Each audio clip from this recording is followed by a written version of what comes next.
estamos de volta com a nossa convidada de hoje, a artista plástica Yara Tupinambá, agora como muralista. Você tem esse livro, Yara, o Muralismo, é de quando?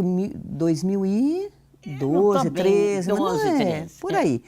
E nesse livro eu percebo que você expandiu o conceito de mural, não é? Que já foi falado, Diego Rivera, Siqueiros, Orozco, mas você tem uma concepção diferente, expandida. Explica um pouquinho isso. Olha, em primeiro lugar, o mural é uma parede, né? Seja uma parede e onde vai ter alguma coisa monumental. Eu começo com os primitivos, porque em Lascaux as paredes são monumentais e tem figuras de animais de 4, 5 metros de tamanho. É mesmo? Então, a conceito é monumental, né? Por isso eu começo com eles. Depois eu passo por toda uma produção que vem do Egito e onde a pintura serve para contar a história daquele indivíduo que era importante, que foi enterrado. Uhum. E ali, dentro das tumbas, nós temos grandes murais. As paredes todas são cobertas de pintura. Né? Depois eu passo para trabalho de mosaico, que também vem do Oriente, entra através de Roma e ali se expande e chega até depois, volta para a arte bizantina, mas grandes murais. Quando você for em Santa Sofia, você vai ver paredes cobertas de murais, feitos com material. Então, o conceito meu é que a mudança de técnica não significa que deixe de ser mural.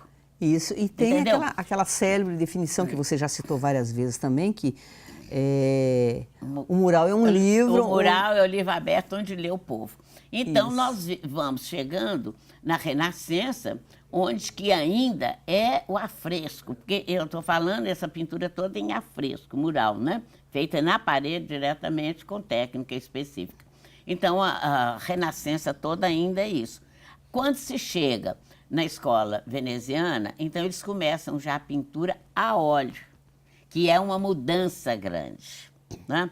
Então, se faz a pintura, mas ela não pode ter, uma pintura a óleo, não pode ter uma dimensão de 10 metros, por exemplo, porque a tinta não permite isso. Agora, dando um salto, você chega até os grafites, né? Pois é, então eu passo para isso e chego até o grafite, que é um retorno, de certa forma, ao afresco. Não é dentro da técnica do afresco, que é uma técnica complicada, mas ela é na parede, com tinta automotiva, com tintas modernas, mas ela é feita na parede. Então, e também assume proporções, às vezes, monumentais. Parece que o mural tem essa vontade, esse desejo de se comunicar com muitos. Com muita gente. E o número também de pessoas ali dentro são figuras monumentais. Hoje tem um grafiteiro que chama Cobra, que tem as coisas mais monumentais que você imaginar. Uhum. Né? Então, sempre essa ideia de monumentalidade e a ideia de representatividade de alguma coisa do mundo concreto nosso. E quase que uma arte de massa, né? Porque... Exatamente. O mural não comporta, por exemplo, eu fazer um mural abstrato. Não tem sentido. As pessoas têm que apreciar. Agora, Yara, falando então, você como muralista, você também tem esse livro aqui, que foi o último. Foi o último. 2015 esse. História de Minas através dos murais de Yara Tupinambá. Aí é interessante que é uma retrospectiva de uma boa parte da sua carreira. Vou lembrar de um dos primeiros, que eu não vou conseguir localizá-lo aqui, mas deixa eu ver aqui. Não, está aqui um pedaço, está aqui.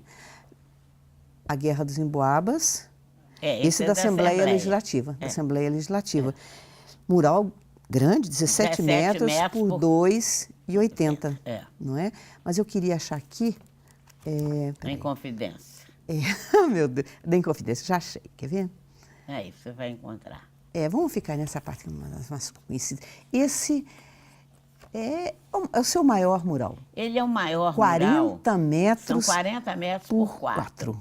E, além de ser o maior mural, eu acho também que ele tem um conteúdo político muito forte. Ele foi inaugurado em 1969, em plena ditadura. No dia que eu fui escrever a frase que o Bozó me pediu, a universidade foi invadida, o reitor deposto e um coronel assumiu a liderança. E embaixo, onde eu estava instalando o mural, militares com metralhadora. Essa foi uma situação inédita, porque a frase do Bozon era: cultura, primeira condição para a cultura é liberdade. Olha que frase fatal para mim naquele momento, né? Muito complicado.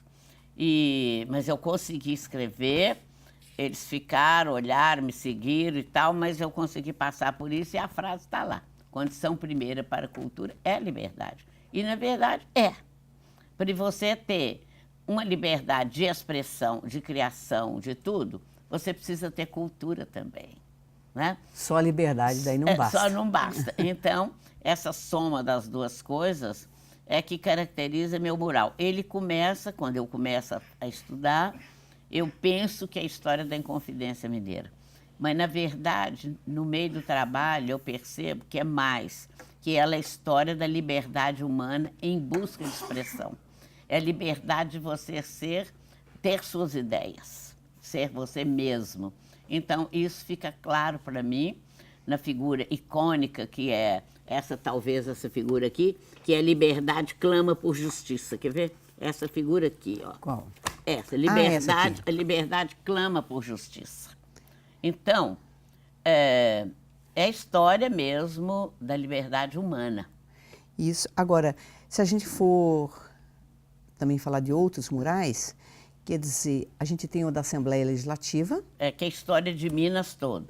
Não é? Também, o mural importante também para mim é do Tribunal de Contas, que é também uma outra versão da história de Minas, desde a floresta, passando pelos índios, pela chegada dos bandeirantes, a descoberta do ouro, a Inconfidência Mineira. E aí eu acrescento alguma coisa que para mim é muito expressiva, que é a presença do povo dentro dos meus murais. E a presença da festa do povo, que é sempre eu sou de Montes Claros, então você sabe, o povo lá gosta de festa do Rosário, festa de Catopê, todas essas coisas que eu incorporo nos Aí museus. já é um mural também mais alegre, mais festivo, mais Muito colorido, mais, contrastando com aquele de 69, que é da reitoria, de um momento difícil para o país. difícil para o país, que é todo em preto, branco e amarelo. E amarelo.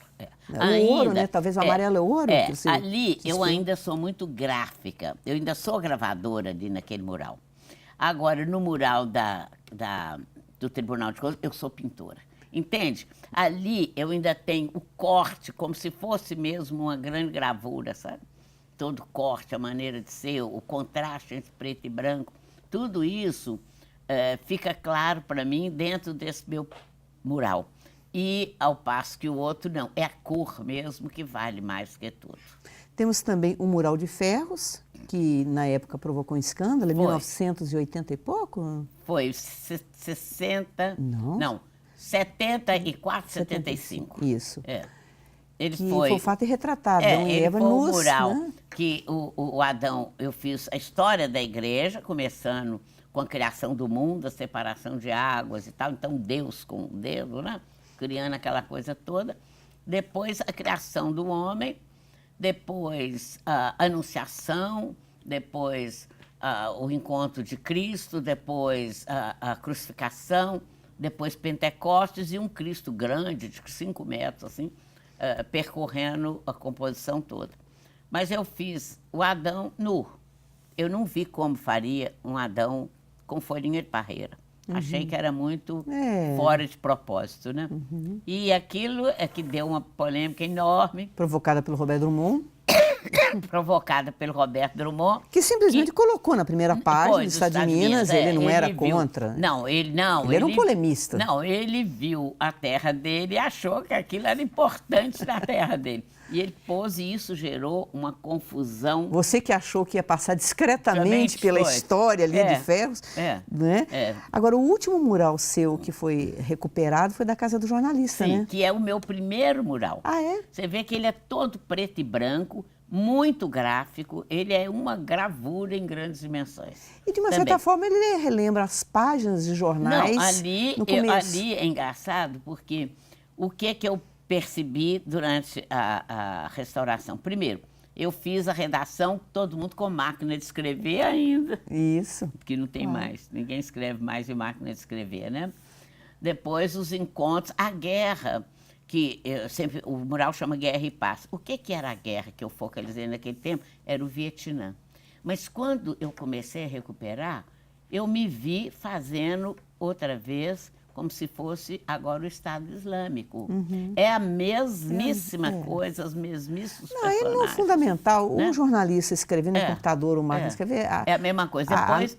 A necessidade da liberdade de expressão novamente. Depois eu fiz o linotipo, que não tem, nem os jornalistas jovens me perguntam, o que é isso aqui? Mas os jornalistas ficaram muito satisfeitos. Ficaram. Muito satisfeitos. Eu, como jornalista, também fiquei muito grata, né?